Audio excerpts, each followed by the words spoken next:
the same time, I don't want to be boring. Oh, you're not boring at all? I'm afraid that. Yeah, don't worry about that, and don't try to censor yourself. Just Lee knows all the answers, so let him let him guide you. Well, he has guided me. Yeah. I don't think I could be here today if he hadn't have come yesterday and talked with me. He has a wonderful way with him, you know, of telling a little, asking little questions and making me remember things, you know. I apologize. I forgot to ask him who he was and the date and all that. I went right to the question. Nicknames, yeah, too.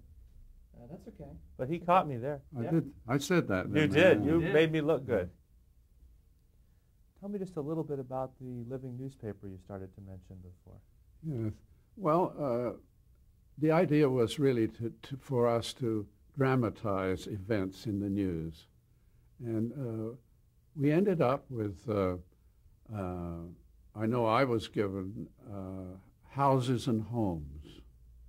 Another person was given the Dust Bowl. Tom Williams was given socialized medicine. Now, it so happened that it would have been, it was unfortunate that he was given that subject matter. It seemed that maybe his best friends were doctors at the university hospital, and they were not for socialized medicine. So when we turned in our material, and he came to what Tom had put down, it was a favorable approach to socialized medicine, in his opinion. And he was so angry that he again took the pages and said, Tom, you come with me. This was the second time he'd taken Tom out. Well, he'd taken me out a couple of times, too, to talk to me about my work. He was quite a wonderful teacher, by the way, because he had that way. He'd suspect something, you know, and then in you, and he would then give you some individual help. Now, in 1941, you received your master's degree from the University of Iowa and became director of the St. Paul Civic Theater. Can you tell me a bit about that experience and how it prepared you for live television? Well, I had, would you like to, can I go back just a moment to say that the next day after that living newspaper thing where he took Tom away, I asked maybe his secretary, is it true that the boss, as we call him, tore up Tom's material and tossed it across the room? She said, shut up. But I suspect that's what happened to his material. So now, at the end of my time at the university, I met a wonderful girl who became my wife.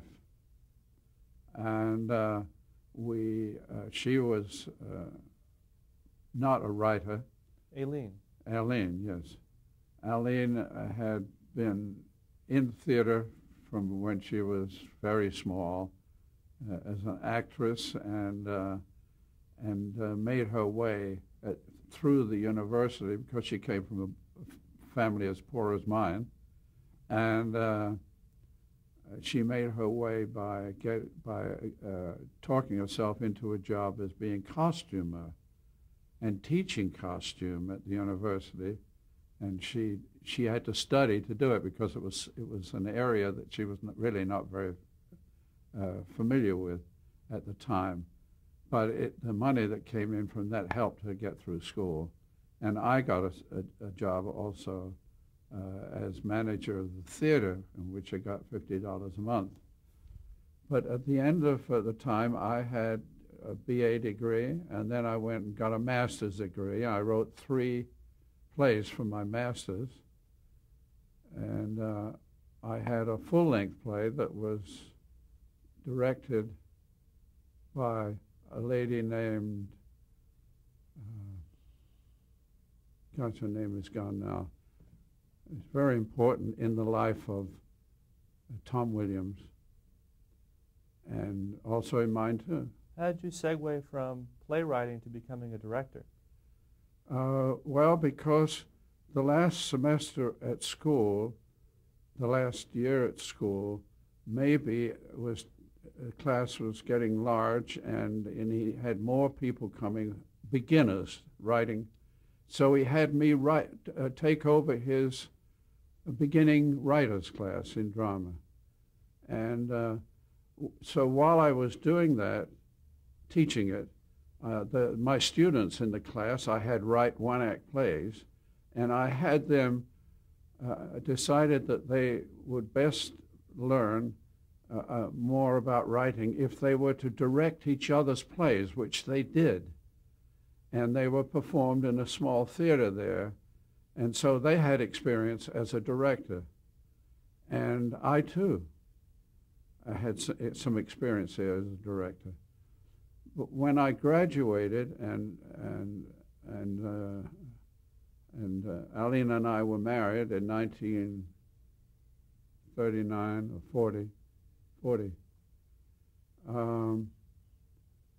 I had to get a job, and certainly couldn't make it from writing because, you know, I didn't have any contacts, nor was I a professional writer. So I thought I would get a job as a director at the Saginaw Playhouse. First at St. Paul, Minnesota.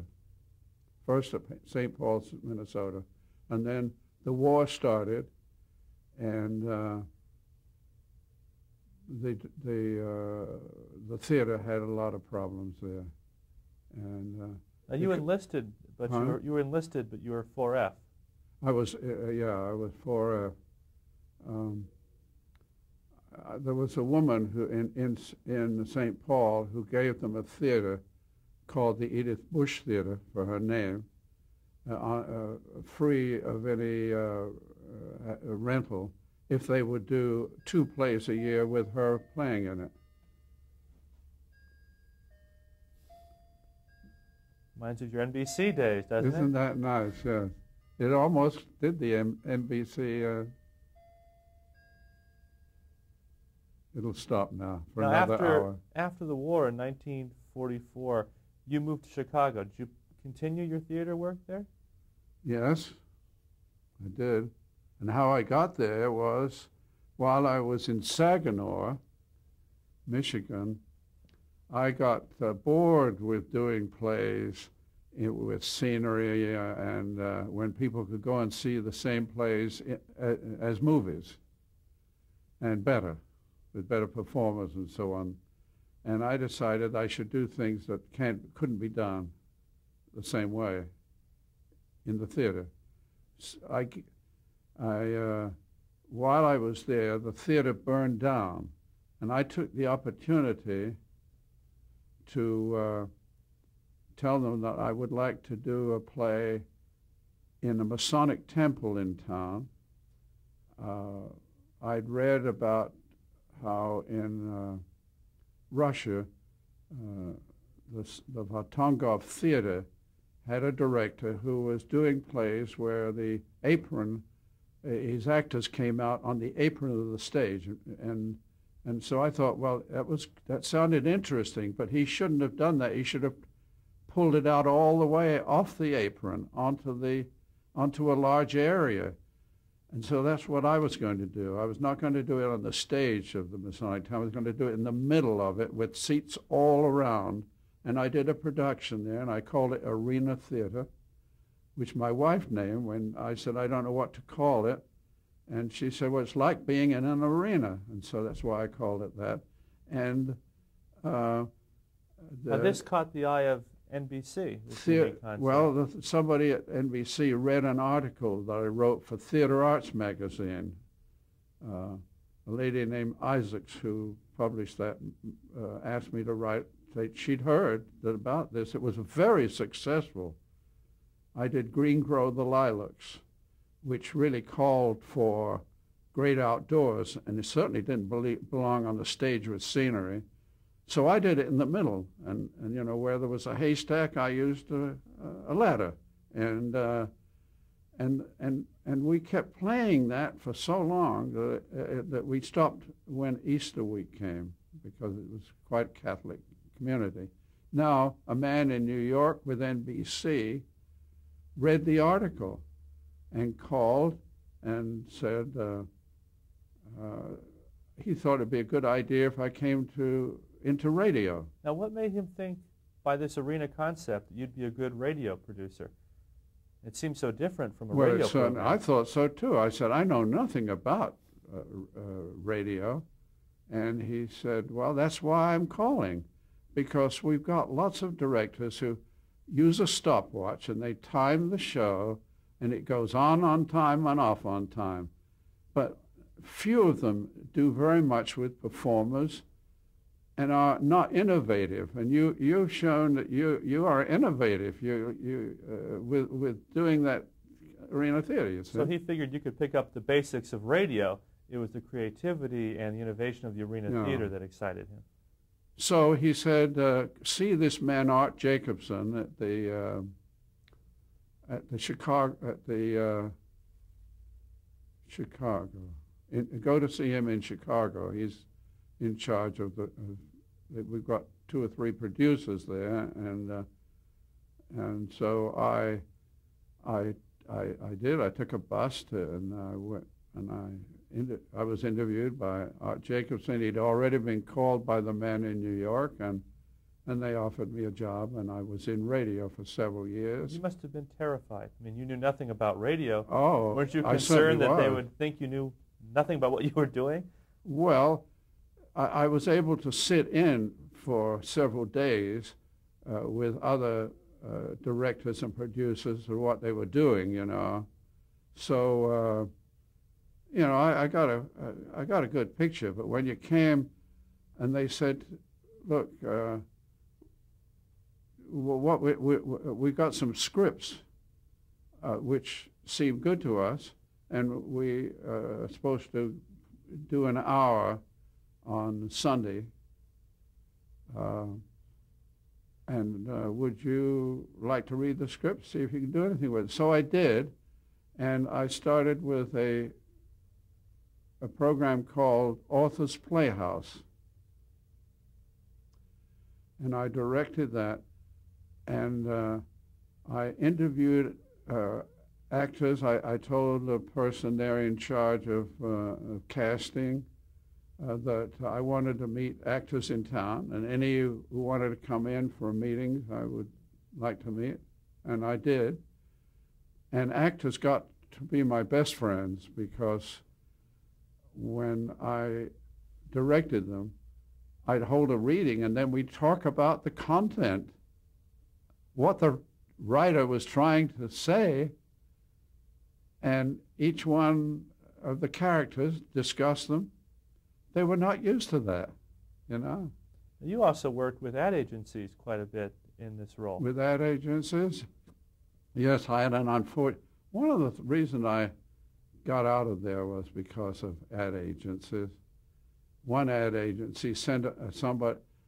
Well, I tried something innovative, and it was called Masquerade, and it was a... by the way, along the way, I had to pull my weight in some areas for the network, like Ma Perkins, Backstage Wife. Those were 2 soap operas that I directed. And I got to know an Erna Phillips, who was the queen of people who created and originated soap operas. But Masquerade, I used a system of using sound and music that was slightly different. And also I had a theory about the delivery of speeches, and I wanted to do a series that was light comedy based on some thoughts I had. And Masquerade was put on as a test in the summer. What year was this? What year? It must have been 45. Must have been 45, somewhere in the area, 45. And it was so successful, and it was done before an audience. And so they sold it for the winter to Richard Hudnut. I think that's what it's called. They made perfumes and things. And they sent somebody out from New York to represent the agency. And when he saw what I was doing, he thought it was all wrong. And he had his own ideas how it should be done. But I kept doing it, you know, for a couple of weeks my way. And he was so insistent that it would be better if it was done his way, the way they do it in New York, that he told the agency in New York that I was obstructing him. This was a show that had a high rating in a time period that they never had before. So there was so much pressure that Jules Herbeveau said, he was the head of the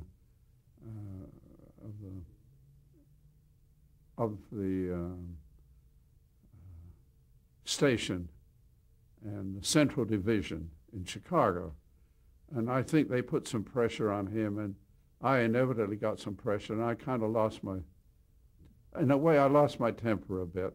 And I said, well, I'll make an experiment. I think this is worthwhile to be talking about, because it was a very strange circumstances came along. I said, what we had to do was to do the hour drama for the East Coast, and then read and do it again live for the West Coast. So you did it twice. You did it once, and then we'd all go down to Henrice's in the merchandise mart, and we would have dinner, and then we'd all come back and do it again.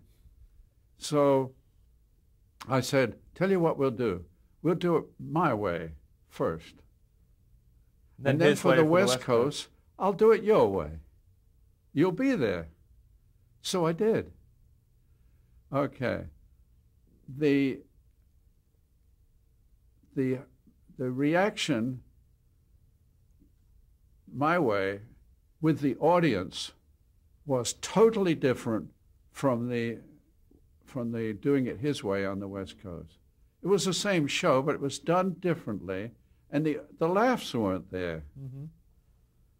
So the next day I thought, and I really shouldn't have done this without telling somebody at the network, you know. So the next day I sent copies of both. I asked for the engineers to send copies of both programs, because they recorded them, to the agency in New York. And then a day later, I had a call from Herbeveau, and he said, "What are you up to? They think you're nuts. They've played both records, and they're exactly the same." I said, "It couldn't be." He said, "Well, that's what they say, and I have to believe that they do. And why did you get into a thing like that in the first place with him, you know?" But I couldn't understand this. The one they heard was mine twice, not his. So I went up to the engineering, and what I found was that night, a man, I remember his name now, Al Scarlett, was on the recording, and they recorded the first time I did it, and then we had to do it 2 hours later for the West Coast, and he went home, and he just dubbed off one, put it in that spot from the first show. So indeed they were seeing the same thing, you see. He almost lost his job on it, you know, because, I mean, it was, you were doing so well. terrible thing to do, you know. You're apparently doing so well in radio and creatively having a wonderful time. Why then in 1947 did you take a leave of absence to explore Well, it was television? partly because of that. So I said at that point, do with it what you want, this fellow. So do it your way. And I went and did my other shows. I was doing other things besides that. And it went downhill and was canceled after 10 more shows. The rating just plummeted. It seems hard to believe, but it was so. And this is what drove you to explore television? Well, no, I was already getting interest. I was getting feeling that I'd had enough radio with all this malarkey going on, you know. One of the last shows I did on radio, though, I was very proud of. It was for Brotherhood Week, and was shown because everything was live. You couldn't have anything but live on radio, and no records could be played. So this was done live on all 3 networks at the same time. The only time, as I was told, that ever that happened was for Brotherhood Week, and it was a very unusual production, which I could go tell about, but I think I should move along really and talk about why I went into... What got you interested in TV? Was it just a bad experience in Masquerade, or... Well, so it was a combination of things, really. I felt that, it's one-dimensional, for one thing. I did, while I was in Chicago, teach a course in writing at Minnie Gallutz's studio theater, and also directing. One of my students in writing was Perry Wolfe, who was well known today as being an outstanding documentary filmmaker for CBS in New York. Wasn't it quite a risk to leave radio where you were doing well to take Yes, leave of absence I was very, for the first time in my life, I was so in demand by the actors. I got all kinds of jobs. I was working incredible number of hours, and I would get fees for all these shows, except the ones for the network. And but I thought, this radio, I've got to get, and people laughed when I said I was going to take leave of absence and go to New York and look into television. And I did. And I spent, I spent a total of almost 2 weeks there. But after I'd been there 3 days in the studios, there was only one studio, watching the shows that they were doing. What was your impression of those shows? Well, I didn't think it could really be done. Because here you were doing live shows where, there were no chances to say, well, that wasn't good, I'll do it again. It was then, but I watched, mostly it was news, special events, and craft theater had started. And I watched that. I watched the rehearsals, and I watched what they did in the control room. And that was the first 3 days I was there. And the following day was when Truman was up for re-election as president. That must have been 48 or 47, whenever it was. And I had a call in, when on the third day I noticed that things were being taken out of the studio. And so the next day there wasn't much left there, except they had one camera they were using for news. And late in the afternoon, I went back to my hotel room because there was really nothing to watch, and I got a call from, I think his name was Headley, who was in charge of television, and he said, "We've got a problem here." He said, "They've taken all the equipment out. We're trying to get a camera because the equipment that we have is gone to hotels, and our 3 producers are at 3 different hotel setups, and they have the cameras and the sound equipment, and yet we've got programs to go on tonight that people who have television sets will expect." And And so he said, we have no producer to put them on, and we have a problem. Well, if we're lucky, I think we will get one camera and a mic boom. So I'm wondering why he's telling me all this. I said, well, I noticed stuff being taken out, even yesterday afternoon. He said, yes, and will you come and direct those shows? I said, what? He said, what are they? He said, well, there are two. Nagy, N-A-G-Y, the artist, and he gives a lesson in painting on television live. And then that's followed by, back-to-back, musical miniatures. And that is a program where two girls sing. Now had you worked with a camera before or live? Never had. So you must have been, once again, terrified to be hurled into a new medium. I couldn't believe it. I had never been in a studio before. I had seen some television, U.N.C.L.E, on a rival television station in Chicago. And I'd heard news and watched men giving the news. And yet you accepted this assignment without a moment's hesitation. I said, sure, I'll be there. So I did go.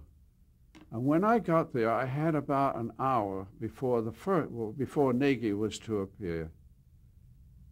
So on the floor, I talked to a floor manager, and I asked what the setup was, and he was very nice, and he said, well, he said, you see, what you do is we have a camera, and we put that on Nagy. We fade up on Nagy on a blackboard or a thing where he does painting lesson.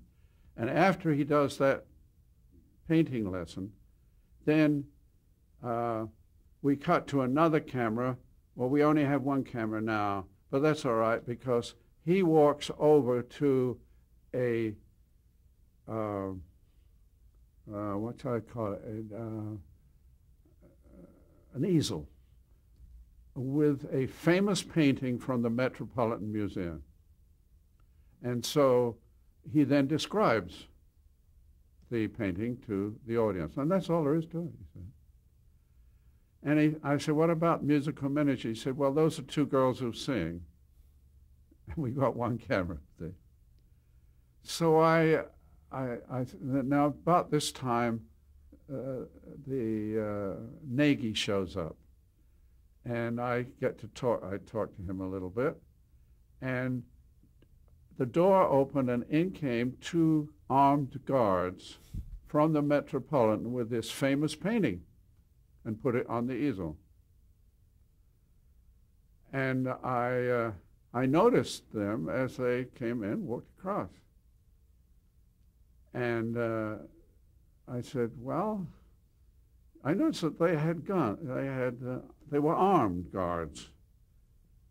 He said, well, you don't see those. I said, well, I want to see them. I said, I think it's interesting. Why don't we, when Nagy is finished, we will go to black and come up right away with the cameras turned around to the door. And then the door will open, and in comes the men with the painting. Well, we'll hear how it turned out in just a moment.